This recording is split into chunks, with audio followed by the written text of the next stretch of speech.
Bonjour, j'espère que vous allez bien. On continue la révision du module théorie sociologique contemporaine. Ici, on continue la deuxième partie de la révision du cours l'actionnalisme et l'intervention sociologique de Alain Touraine. Voilà. Ici, on va voir c'est quoi la méthode de l'intervention sociologique. Voilà. L'intervention sociologique est une méthode forgée par lui-même, donc par Alain Touraine et son équipe. Ça c'est clair. Qui consiste à utiliser l'observation participante pardon, dans laquelle le sociologue aide les acteurs à mieux comprendre la signification de leurs mouvements. Là, qu'est-ce qu'on doit retenir? Premièrement, pour la méthode de l'intervention sociologique, la première chose, c'est d'utiliser l'observation participante. Ça veut dire que le chercheur, il intègre le groupe. Il ne dit pas que je suis chercheur. Il ne dit pas je suis chercheur. Il ne divulgue pas son identité réelle, mais il participe pleinement à toutes les activités comme s'il est un membre comme lui, comme les autres membres. Voilà. La fin de cette intervention sociologique, ça va être quoi à la fin? À la fin, le sociologue aide les acteurs à mieux comprendre la signification de leurs mouvements. Donc, à la fin de son enquête, etc., de son analyse, il va à la fin aider les membres de ce mouvement à comprendre vraiment le mouvement qu'ils ont fait, les enjeux, leurs revendications. Ils revendiquent auprès de qui, ils sont contre qui, ils sont avec qui, pourquoi, et le contexte en général, etc. C'est l'exemple des événements de mai 1968. On a dit que ces événements, c'est un mouvement syndical mené par les étudiants. Donc, bien sûr, Alain Touraine a intégré ce mouvement et il a mis en œuvre cette méthode qui est l'intervention sociologique. Voilà, on continue. Donc, la démarche de Touraine consiste d'abord à s'engager dans le mouvement, participer. Voilà, c'est ce qu'on a dit. En se détachant de son statut de chercheur. Voilà, donc, en premier lieu, quand il commence cette intervention sociologique, il ne dit pas qu'il est chercheur, il ne divulgue pas qu'il est chercheur. Il ne faut pas que quelqu'un, par exemple, d'autres membres, le voit prendre des notes, par exemple. Il est tout simplement, en premier lieu, un membre actif dans le mouvement. Voilà. Donc, pourquoi? Donc, pour saisir les relations entre les individus. Donc, déjà, les relations entre les individus, c'est pour comprendre qu'est-ce qui a uni ce groupe d'individus pour faire le mouvement social. Est-ce qu'il a une identité, ce mouvement, est-ce qu'il a une identité? Quelles sont les relations qui ont fait que ces individus se regroupent pour faire une action? Voilà. Donc, pour saisir les relations entre les individus et les groupes et de repérer les conflits dans le mouvement. Donc, bien sûr, les conflits dans le mouvement lui-même, il y a toujours des conflits. Par exemple, quelqu'un qui va dire on va demander ça, l'autre non. L'essentiel, il y a toujours des conflits pour aussi qui va donc guider, qui va donc diriger ce mouvement. Aussi, le chercheur va comprendre, on a dit, l'enjeu déjà de ce mouvement, qui est contre qui sont les dirigeants, quelle est l'identité du mouvement, et l'objectif principal, c'est quoi? Voilà. On continue. Ensuite, on est ici. Ensuite, présenter les résultats de l'enquête devant le groupe qu'il a étudié.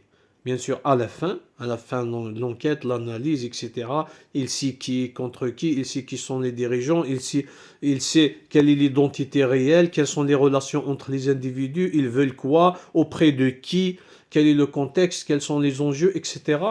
Là, il va présenter les résultats aux membres de ce groupe. C'est ça l'intervention sociologique. Maintenant, pourquoi? On est dans cette dernière phrase. Pourquoi? Enfin, aider les acteurs du mouvement à mener leur auto-analyse. Donc pourquoi? Pour aider donc les autres individus du mouvement donc à mener leur auto-analyse. Donc ils vont en quelque sorte prendre conscience déjà de leur identité, l'identité donc de ce mouvement, qui sont les dirigeants. Qu'est-ce qu'on revendique réellement? Donc, ils vont faire une auto-analyse. Le sociologue, grâce à l'enquête, grâce aux résultats auxquels il est arrivé dans son enquête, il pourra donc présenter ses résultats. Pourquoi?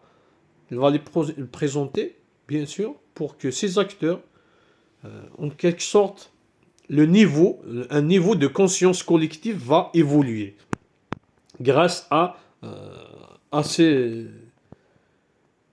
résultats que le chercheur donc, est arrivé après son enquête. Voilà. Donc, à la fin, il va aider les acteurs, les membres de ce mouvement, à comprendre déjà, ils sont là pourquoi, ils représentent quoi exactement, quelle est leur identité, qui est l'adversaire, qui est le partenaire, quel est l'enjeu réel de ce mouvement. Ils vont comprendre. Parce que croyez-moi, comme on a vu au cours, croyez-moi que plusieurs fois, dans plusieurs mouvements, il y a des gens qui participent qui ne savent même pas l'enjeu, qui ne savent pas pourquoi exactement.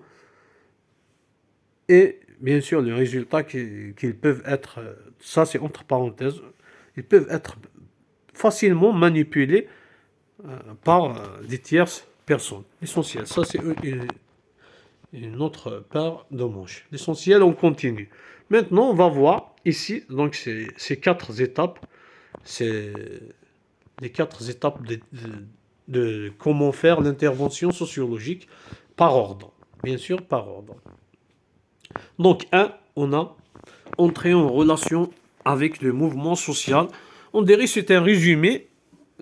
Ces 4 étapes, c'est un résumé donc de ce que je viens de dire depuis le début de cette vidéo. Donc, la première étape, c'est entrer en relation avec le mouvement social, c'est-à-dire adhérer pleinement dans le mouvement collectif. Dans cette première étape, donc, qu'est-ce qu'on trouve? Le chercheur, il ne dit pas qu'il est chercheur, mais il adhère pleinement. Qu'est-ce que ça veut dire? Il adhère pleinement, qui est ici en gras. Voilà, ça veut dire il participe. Puisqu'il est membre, tout simplement. Pour les autres membres, il est un membre normal et actif. Si le mouvement fait une marche, il fait une marche avec eux. S'il y a une contestation, il l'a fait. S'il y a une réunion, il est présent. Voilà, c'est un membre, comme lui, comme les autres membres de ce mouvement ou de ce groupe social. Deuxième étape, saisir le groupe dans son rôle de militant. Donc ici, en premier lieu, il adhère seulement. Ici, il est militant. Donc il fait les choses comme on a dit. Il fait toutes les actions que le mouvement, les autres membres font, c'est-à-dire provoquer la confrontation entre les dirigeants du mouvement. Ici, cette provoquer la confrontation, il provoque une confrontation. Ça veut dire il est dans les réunions, il est présent dans les réunions, il est présent quand les regroupements, quand il y a des débats avec les dirigeants et tout. Des fois, provoquer cette confrontation, des fois, il met l'accent sur, par exemple, des contradictions dans le groupe. Par exemple, je ne sais pas, le groupe veut, à titre d'exemple, juste pour comprendre le point, le groupe, par exemple, revendique que certains, à titre d'exemple seulement, revendique que certains travailleurs qui sont licenciés doivent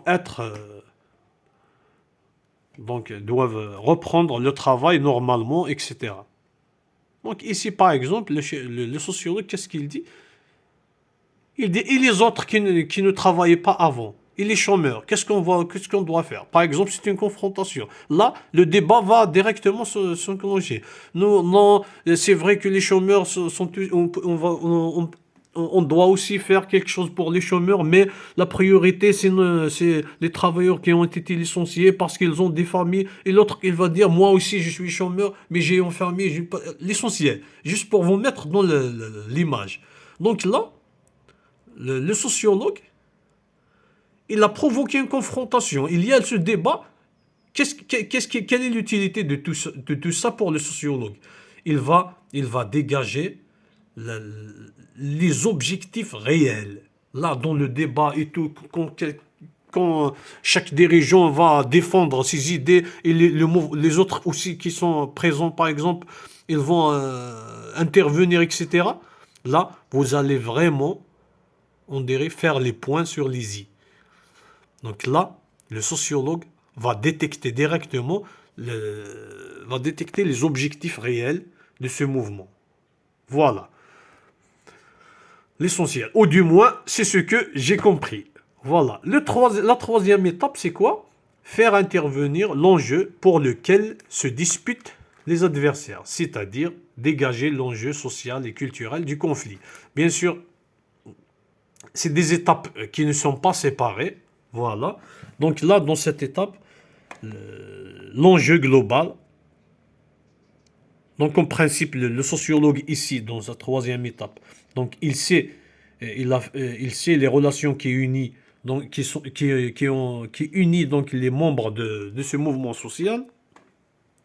Il a adhéré pleinement, il est militant, il fait donc il joue un rôle donc actif dans ce mouvement. Donc dans les discussions, on a dit qu'il provoque certaines confrontations pour dégager les objectifs réels.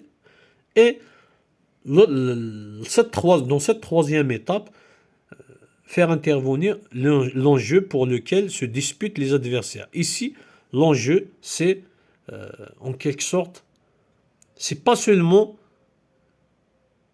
qu'est-ce qu'on veut atteindre. Donc, l'objectif, c'est changer la situation je ne sais pas, des Algériens, par exemple. C'est pas seulement connaître l'objectif, mais quand on parle d'enjeu, ça veut dire on prend conscience de toute la situation globalement. Par exemple, l'objectif, par exemple, qu'est-ce qui empêche cet objectif? Par exemple, la Constitution, il y a une loi qui n'est pas en faveur, par exemple. Mais cette Constitution, on ne peut pas la changer comme ça du jour au lendemain. Il faut plusieurs procédures, par exemple. C'est ça l'enjeu. L'enjeu, c'est pas seulement ce qu'on demande auprès de qui on le demande, mais en quelque sorte, c'est une prise de conscience de la situation dans toutes ses dimensions. Voilà, c'est ça. L'enjeu, c'est ça. C'est dans toutes ses dimensions, que ce soit social, culturel, politique, etc. L'essentiel ici, faire intervenir l'enjeu pour lequel se disputent les adversaires, on dirait la situation globale, les dimensions où donc se passe ce mouvement social où se confrontent ces adversaires, généralement deux adversaires. Il y a un mouvement social, il y a de l'autre côté, généralement, par exemple, l'État ou un autre organisme où le mouvement social revendique certains droits ou certains changements. Voilà, donc faire intervenir l'enjeu pour lequel se disputent les adversaires, c'est-à-dire dégager l'enjeu. Ça veut dire, on sait, on est conscient de l'enjeu social, culturel du conflit. On est conscient. On est conscient qu'on est en train de demander une chose, mais qui nécessitent un changement, par exemple, de la Constitution, un changement, par exemple, de plusieurs, on dirait, une modification de quelques spécificités des normes, ou je ne sais pas, auxquelles on était déjà habitué, par exemple. C'est ça. C'est prendre conscience de la situation ou des dimensions de ce conflit. Voilà, dimensions sociales, culturelles, politiques, etc. etc. Voilà. Quatrième partie, pardon, la quatrième étape, aider le groupe observé à mener son auto-analyse. Autrement dit, analyser la situation et évaluer le mouvement. Là, donc, le chercheur, après cette enquête, après toutes ces observations participantes, etc., il a participé à des discussions, il a provoqué des confrontations, etc. Donc à la fin, qu'est-ce qu'on va trouver?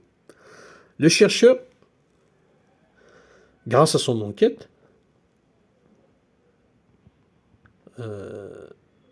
grâce à son enquête, il a découvert plusieurs points. Il a compris la situation. Donc, par exemple, il a saisi l'identité du mouvement. Il a saisi les relations qui ont fait que ces groupes se sont regroupés, que se sont mobilisés pour faire une action sociale. Il sait pourquoi ce militant, pourquoi cet acteur, pourquoi cet individu a adhéré à ce mouvement et qu'est-ce qu'il cherche comme finalité. Il sait, comme j'ai dit avant, quelles sont les relations entre ces acteurs. Donc, l'identité du mouvement. Qu'est-ce qui a uni donc, ces groupes. Aussi, il sait qui est contre qui. Donc, ce mouvement contre l'État, contre, je ne sais pas, un organisme. Il sait qui sont les deux parties prenantes. Qui contre qui. Il a saisi l'enjeu, la situation, le pourquoi. Pourquoi ce mouvement. Pourquoi, etc. L'essentiel, à la fin, donc après tout ce que ce chercheur a fait, donc il est arrivé à certains résultats. Il a des résultats, il a des conclusions, etc. La dernière étape, ici, consiste à quoi? Le chercheur va exposer les résultats auxquels il est arrivé, grâce à son enquête, aux membres de ce groupe. Il va exposer pour les membres de ce groupe, voilà l'enjeu, voilà ce que, en réalité, les objectifs réels, voilà par exemple auprès de qui ce mouvement va demander ses revendications, voilà, etc., voilà l'enjeu, voilà qui, voilà l'identité, voilà, etc. Maintenant, pourquoi? Pour aider ses membres à prendre conscience réelle ou à augmenter leur niveau de conscience de leur situation dans ce mouvement. Donc tous les membres à la fin, donc après l'exposition de ces résultats, les membres vont avoir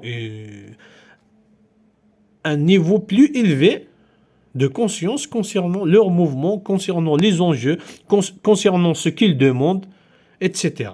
Voilà. Donc le but ici, c'est aider ces individus, ces militants, à faire une auto-analyse. Ça veut dire, quand ces résultats seront divulgués pour les membres auront une meilleure vision, une meilleure perception. Ils peuvent continuer à analyser leur action et donc ils vont atteindre un niveau plus élevé donc de conscience concernant leurs actions, l'enjeu, etc. C'est ça la dernière étape de l'intervention sociologique. Je sais que je prends beaucoup de temps, mais Je sais pourquoi. Ce module est très important et très essentiel. Voilà, si je me permets de dire ça. Donc c'est la base de la licence en sociologie. Donc il faut prendre du temps, il faut répéter. Et n'oubliez pas une chose, bon, pour quelqu'un qui écoute jusqu'aux dernières minutes, donc je ne crois pas que tout le monde écoute comme ça 19, 20, 25 minutes. Donc généralement, les étudiants veulent quelque chose de 5 minutes, quelque chose de rapide, le résumé du résumé, etc. Mais croyez-moi, je sais que c'est important donc de prendre son temps et de répéter.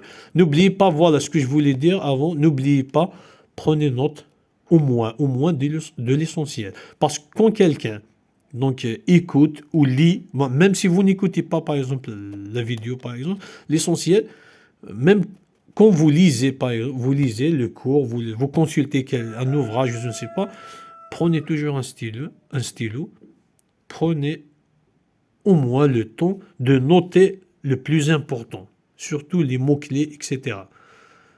Ça va vous servir, ça va vous aider déjà à mieux comprendre et à, à pouvoir facilement répondre dans les examens.